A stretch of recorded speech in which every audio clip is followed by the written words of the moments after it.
Bom dia, boa tarde, boa noite, né? Hoje nós iremos comentar sobre o sistema nervoso. Então vamos lá. O sistema nervoso, ele é um sistema que é responsável por controlar todos os outros sistemas do nosso organismo. Então eu considero ele o sistema mais importante. Ele é um sistema que ele está relacionado com todos os outros sistemas. Ele faz a parte dos comandos dos outros sistemas. De que forma ele vai comandar os outros sistemas? Ele comanda através de impulsos elétricos. O sistema nervoso, ele é basicamente um sistema elétrico do nosso organismo. Então, todo o sistema nervoso, ele é formado por células, e essas células têm o nome de neurônio. Então, os neurônios são as células que formam o sistema nervoso. Como vocês podem ver aí na imagem, então, os neurônios eles têm esse formato aí. Diferente das células que a gente está acostumado a ver, que são células redondas, os neurônios não. Os neurônios eles são compridinhos aí dessa forma. Se a gente for falar da parte totalmente estrutural do neurônio, ele é dividido de que forma? Essa parte aqui onde se encontra a cabeça, aqui, ó, do neurônio, é chamada de corpo celular. E é lá onde tem o núcleo da célula, onde tem todas as organelas, as informações genéticas, né? E basicamente o núcleo da célula está localizado aqui no corpo celular, que é a cabeça do neurônio. Esses fiozinhos aí que parecem raízes, né, parecem as ramificações, são chamados de dendritos. Os dendritos, eles são responsáveis por transmitir informações elétricas de um neurônio para o outro. Então, basicamente serve para comunicação. Essa grande parte aqui, comprida aqui do neurônio, parece uma linguiça, né? Parece uma linguicinha, é chamada de axônio. Então, o axônio é a parte mais comprida do neurônio. E aqui em volta do axônio tem essas partes aí de roxo, que são chamadas de bainha de mielina. Para que serve a bainha de mielina? A bainha de mielina é como se fosse uma capa de proteção dos neurônios. Como eles são células que lidam com energia, essa bainha de mielina ela serve para isolar essa energia. Porque se não tivesse um isolante elétrico, quando encostasse um neurônio no outro, ia fechar curto. Ia dar problema ali e não ia passar energia. Então, essa bainha de mielina ela serve como um isolante elétrico. É como se a gente comparasse um neurônio com um fio de eletricidade. Todo fio de eletricidade ele possui uma proteção isolante, normalmente de plástico ali, para quando um fio entrar em contato com outro fio, não ter curto-circuito, né? Então essa bainha de mielina é da mesma função, ela tem essa função de isolante elétrica dos neurônios. E existem doenças que são relacionadas à degeneração dessa bainha, à destruição dessa bainha de mielina. Normalmente é a esclerose múltipla, né? A doença vai degenerando essa bainha e chega um momento que um neurônio entra em curto com o outro e não passa mais informações elétricas. E aí, por conta disso, a pessoa perde movimento, perde sensibilidade do corpo. Então, é uma doença muito séria e degenerativa aí dos neurônios. E um finalzinho aqui do neurônio, né, tem o corpo celular, que é a cabeça, o axônio, que é essa parte comprida, e o final aqui é chamado de terminal sináptico. Não tem o nome aí, mas o nome é terminal sináptico, que é onde vai ser o final aqui da transmissão da eletricidade, no caso do elétron, né? Então, um impulso nervoso, que é o impulso elétrico, vai passar por todo o axônio e vai chegar até aqui no terminal sináptico. Quando chegar aqui a eletricidade, ela vai passar para outro neurônio. Outro neurônio vai entrar em contato aqui e aí vai acontecer a comunicação dos neurônios. Essa comunicação é chamada de sinapse. Quando um neurônio se comunica com outro, isso é chamado de sinapse, que é a passagem do elétron de um neurônio para o outro. Para ocorrer essa comunicação, existem neurotransmissores, que são substâncias químicas que são produzidas pelos próprios neurônios, que são liberadas aqui na região entre um neurônio e outro, que permitem com que esse elétron passe de um neurônio para o outro. Ele salta, na verdade ele faz um salto, né? Então essa passagem de eletricidade, ela só vai acontecer, essa sinapse só vai acontecer através da presença dos neurotransmissores, tá? Que são substâncias químicas que permitem a comunicação entre os neurônios, tá certo?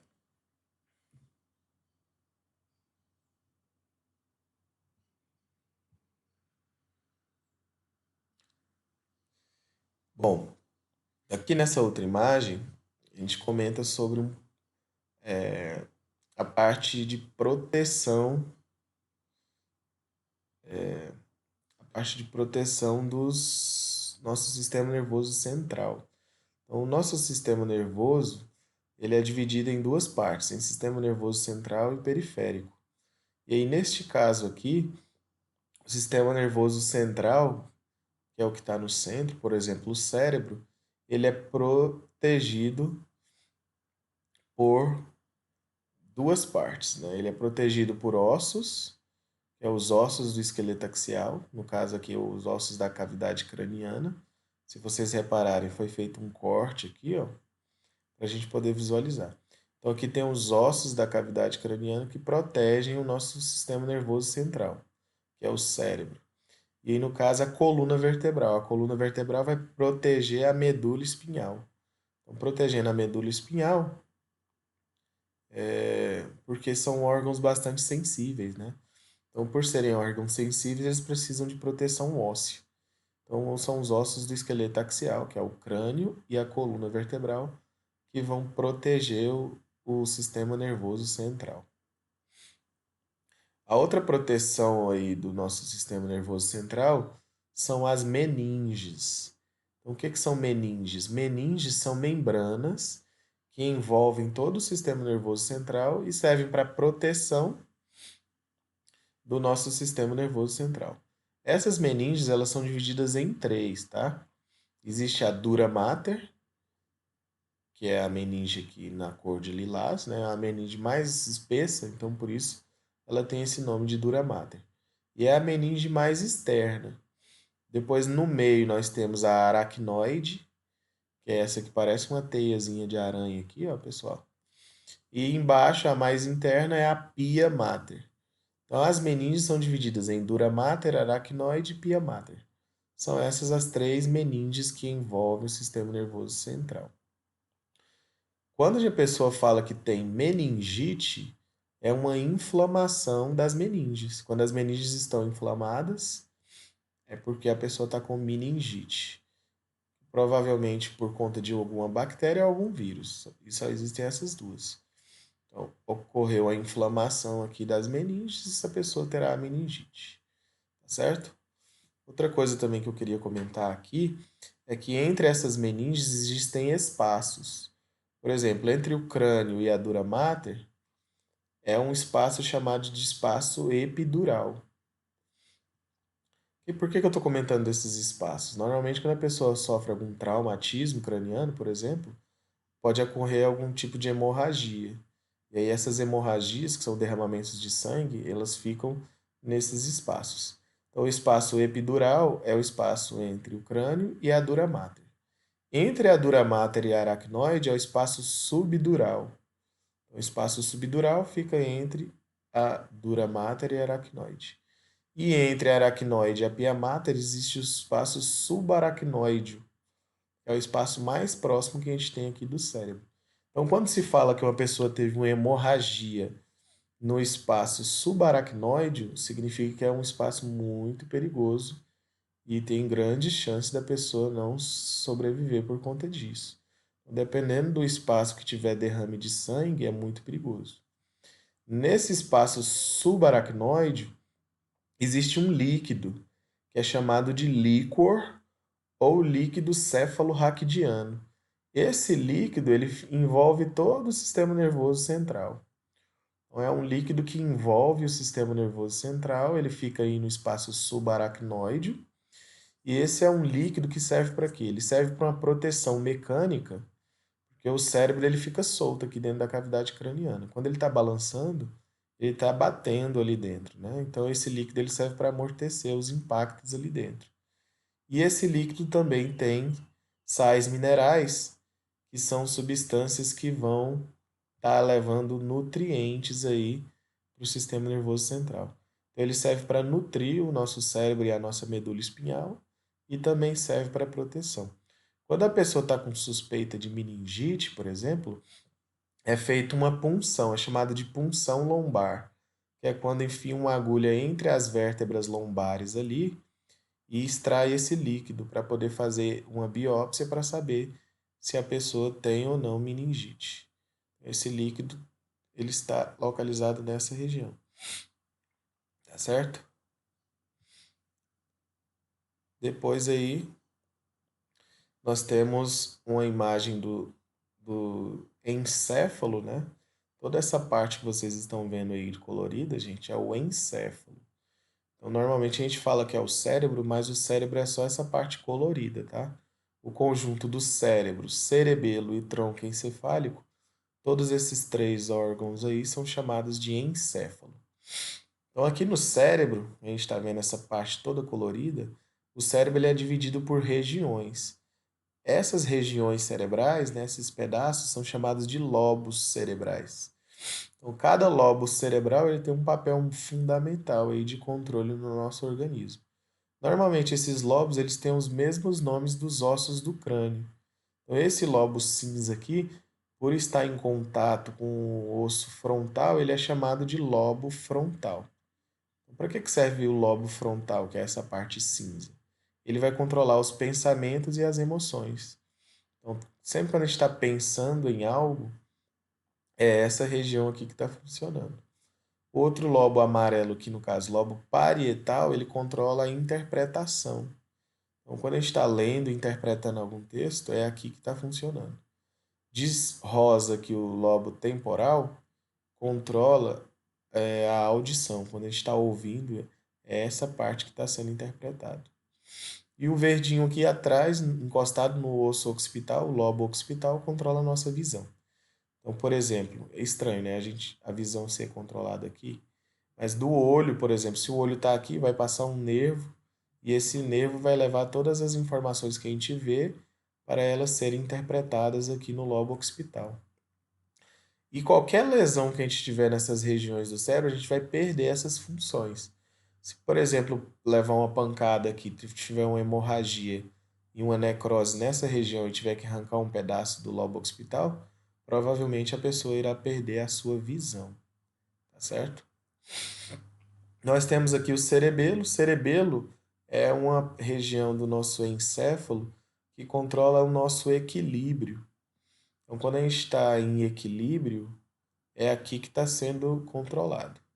Quando a gente leva uma pancada aqui no cerebelo, a gente perde o equilíbrio por conta disso. Normalmente, quando a gente leva uma pancada na nuca, a pessoa desmaia, cai no chão.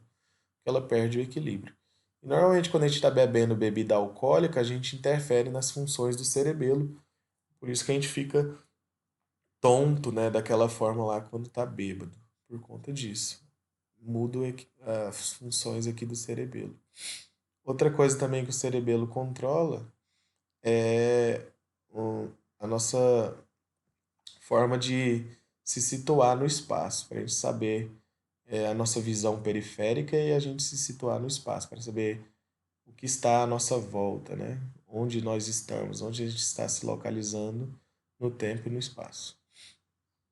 Outra coisa que nós temos aqui também no encéfalo é o tronco encefálico, né? Que é dividido em ponte e bulbo. Esse tronco encefálico ele é responsável pelo quê? Ele controla a respiração, né? Quando a gente está respirando é aqui que está sendo controlado, e os batimentos cardíacos. Então, essa é a região que controla a respiração e os batimentos cardíacos.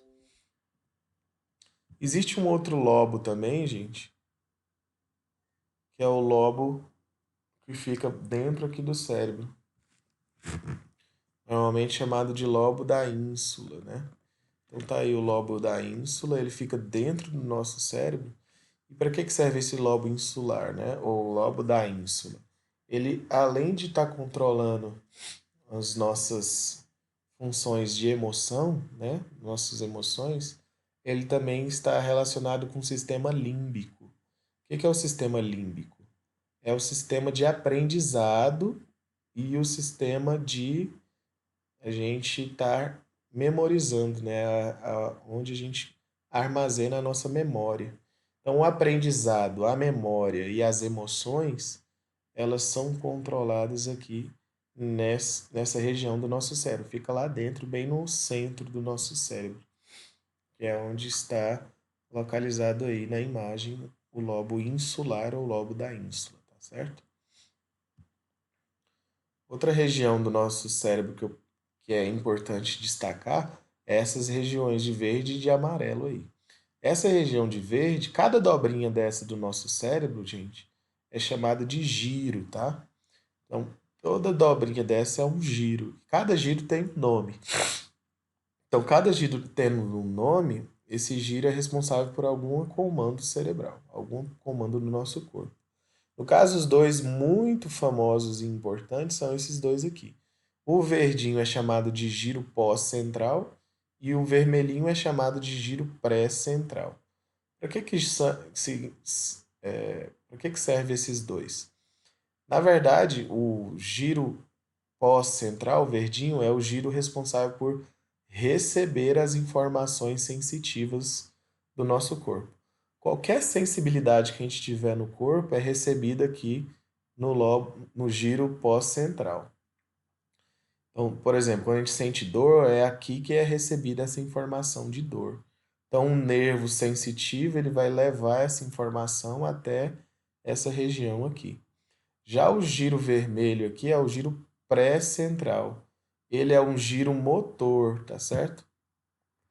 Então, o giro motor é um giro que comanda a parte motora do nosso organismo. Então, ele envia informações motoras para o nervo motor e a gente tem movimento.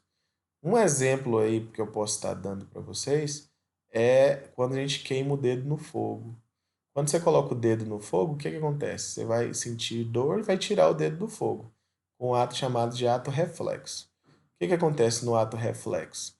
É quando a gente recebe a informação de dor, né? Tem um nervo sensitivo que vai enviar essa informação quando queimar o dedo, vai receber essa informação lá no cérebro de dor, vai passar a informação para o giro pré-central, que é o giro motor, vai descer a informação de movimento e aí a gente tira o dedo do fogo.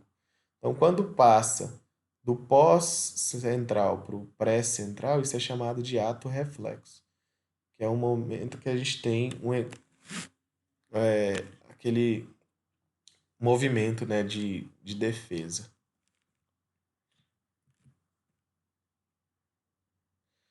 Nessa região aqui, dessa imagem aqui do cérebro, gente, a gente pode ver que o nosso encéfalo, né, o nosso cérebro, ele é dividido. Bem aqui tem um corte, que é chamado de secção ou incisura longitudinal, né? Então é bem aqui, é separado, tá? Existe uma divisão que ela vem até aqui, ó, nessa região. E aí existe dois hemisférios cerebrais, o hemisfério direito e esquerdo. Bem aqui no tronco cerebral, ou no tronco encefálico, esses hemisférios são trocados, são cruzados, bem aqui, ó. O que isso significa? Que o hemisfério direito ele vai controlar o lado esquerdo do nosso corpo. E o hemisfério esquerdo vai controlar o lado direito do nosso corpo. Então é trocado bem aqui no tronco encefálico. Então, quando a gente está comandando o lado direito, é o lado esquerdo que está comandando. Quando a gente está comandando o lado direito, é o lado esquerdo que vai comandar. Então, é invertido. Quando a pessoa tem algum derrame, alguma hemorragia, algum trauma, por exemplo, na região direita, o lado esquerdo que normalmente vai paralisar. E quando está lesionado o lado esquerdo, o lado direito que paralisa. Então é invertido, tá certo? Se vocês repararem aí, existe uma casquinha de uma cor e um miolo de outra cor. Essa casca mais escura é a parte do cérebro cinzenta, tá?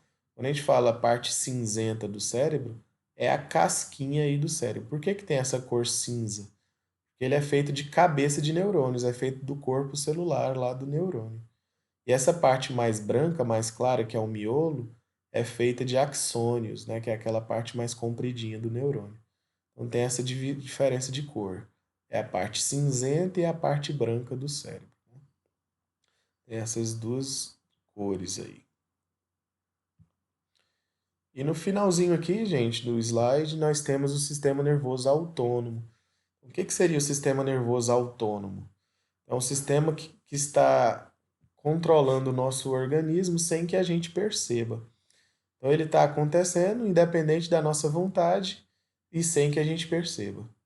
Por exemplo, o sistema nervoso autônomo ele é dividido em duas partes, né? Ele é o sistema nervoso simpático e o sistema nervoso parasimpático.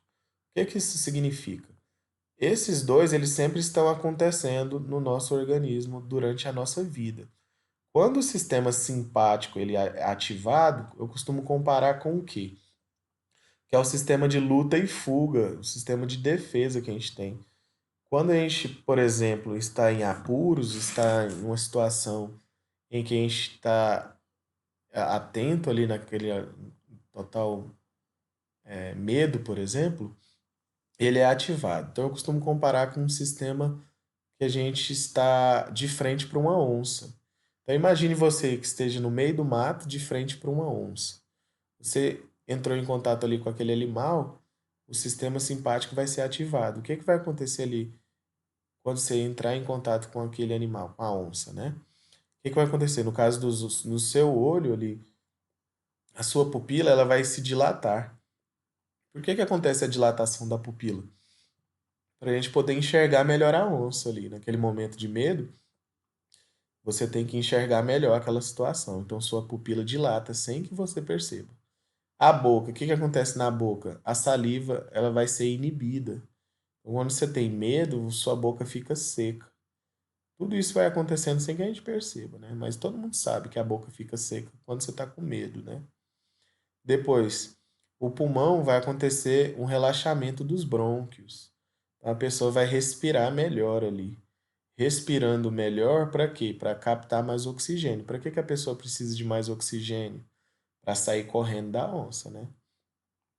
No coração, o que acontece? Vai liberar hormônios que vão acelerar os batimentos cardíacos. Então, quando o coração acelera os batimentos, ele manda mais sangue para os membros. Para que a gente precisa de mais sangue nos membros? Para sair correndo da onça, né? Lá no estômago e nas atividades pancreáticas, elas vão ser inibidas, né? Você não vai precisar digerir nada naquele momento. Então, normalmente, isso aqui vai parar de funcionar. No fígado, vai liberar glicose, né? No fígado, por ele armazenar a glicose em forma de glicogênio, ele vai liberar a glicose na corrente sanguínea. Para que a gente precisa de glicose na corrente sanguínea? Para ter energia, né? Para sair correndo da onça. Lá no rim, né, e nas glândulas suprarrenais, vai acontecer a liberação de hormônios que a glândula suprarrenal produz. É a adrenalina e a noradrenalina. São hormônios que vão ativar normalmente, né, tudo isso que está acontecendo e acelerar lá os batimentos cardíacos. A bexiga ela vai relaxar. Diferente do que a gente está pensando que a bexiga vai relaxar e a pessoa vai fazer xixi de tanto medo, não, isso é o contrário. Não é normal da pessoa fazer esse xixi sentindo medo. Normal, quando a bexiga relaxa, é não sentir vontade de fazer xixi. A gente sente vontade quando a bexiga contrai. Então, você não vai pensar em fazer xixi lá na frente da onça, né? Quando a pessoa urina de tanto medo, aí é um problema nesse sistema. Não é todos que fazem isso, tá? E o último aqui não tem nada a ver com a onça, né? A não ser que a pessoa tenha um feitiço pela onça. No caso, vai promover a ejaculação. Quando a pessoa, no caso os homens, estão ejaculando, né, no ato sexual, o sistema simpático é ativado também. E tudo isso aí acontece no momento da ejaculação. Agora o parasimpático. O parasimpático, gente, normalmente é o oposto do simpático. O que eu costumo comparar o parasimpático? É o momento de relaxamento. É o momento ali que a gente está almoçando ali na casa da avó, deita no sofá e dorme, chega baba, né?